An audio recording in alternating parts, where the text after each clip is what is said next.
So, you're building your own rig for AI projects. You know the GPU is pretty much the heart of the whole machine, right? But man, there are a lot of options. Which one's actually right for you? Today, we're going to cut through all that noise and compare two absolute titans from NVIDIA's 30 series, the RTX 3080 and the RTX 3060. Let's figure out which one really comes out on top for your AI ambitions. And you know, this quote from NVIDIA's CEO just hits the nail on the head.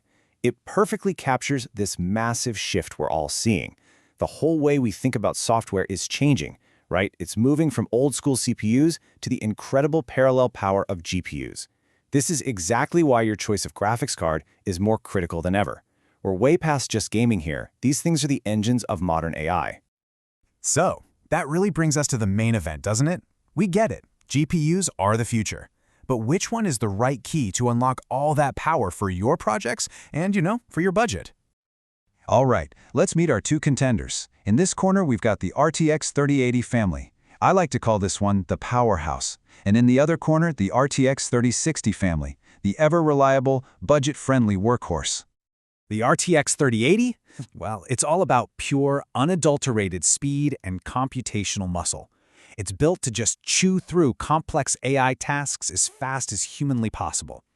The RTX 3060, on the other hand, is really built for balance. It's a super versatile card that's all about efficiency and, in one very interesting case, a whole lot of memory capacity, which makes it a fantastic value.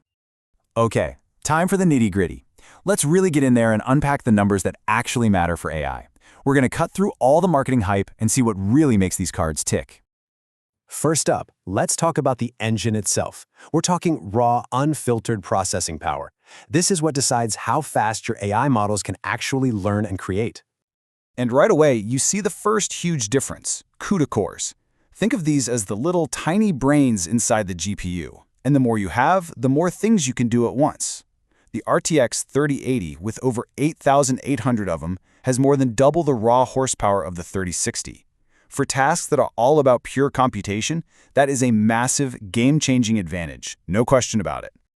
But hold on, raw power isn't the whole story when it comes to AI, not even close. You've got to be able to load your models and all your data into the GPU's memory, the VRAM. I mean, if the model doesn't fit, all the power in the world is not going to help you one bit. And this is where things get really interesting. Because on paper, this looks like a win for the cheaper card, right? The 12GB version of the 3060 has more memory than the 10GB version of the much beefier 3080. So is it a clear victory? And not so fast.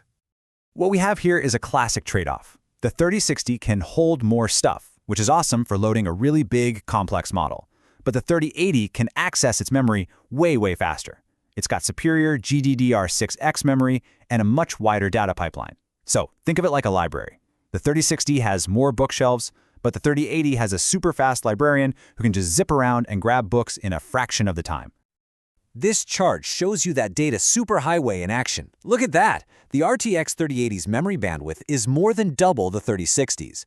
This speed is absolutely crucial for feeding all those thousands of hungry CUDA cores. I mean, a powerful engine is totally useless if you can't get fuel to it fast enough, and that's exactly what bandwidth does for a GPU. Okay, finally, we got to talk about the practical side of things. All that amazing performance from the 3080 doesn't just come out of thin air. There's a real-world cost, both in your wallet and on your electricity bill.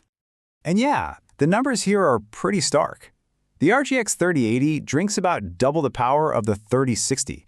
And that's not just about your energy bill. It means you're going to need a beefier power supply for your computer and probably a better cooling setup to handle all that extra heat. The 3060 is just a much more efficient, cooler running card. Phew.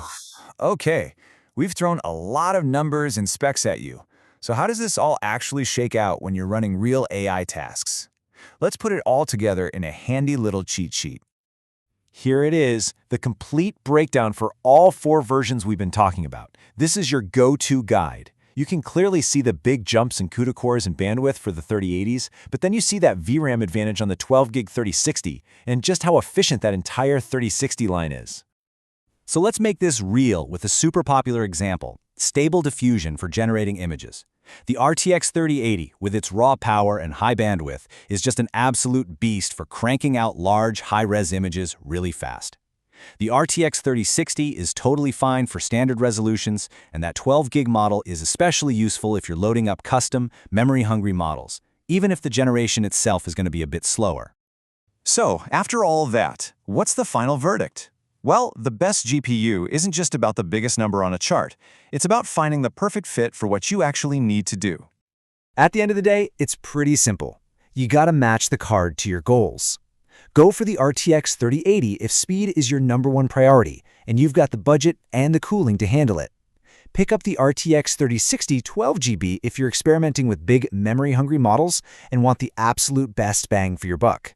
And hey, if you're just dipping your toes into AI and want the most affordable way in, the 8GB RTX 3060 is a fantastic place to start. We've really just covered the highlights today, but if you want to get into every single detail, every benchmark, and every last spec, you can find an exhaustive breakdown at bestgpusforai.com. We've got the link for you right there in the description. And that kind of leaves us with one final thought. This whole choice between the 3080 and 3060, it's really just a snapshot of a bigger question we're all going to face as AI keeps getting more and more powerful. As the models get more demanding, that tension between raw performance and practical cost is only going to get more intense. It really makes you think, for your own journey into AI, where do you draw that line? Thanks for tuning in.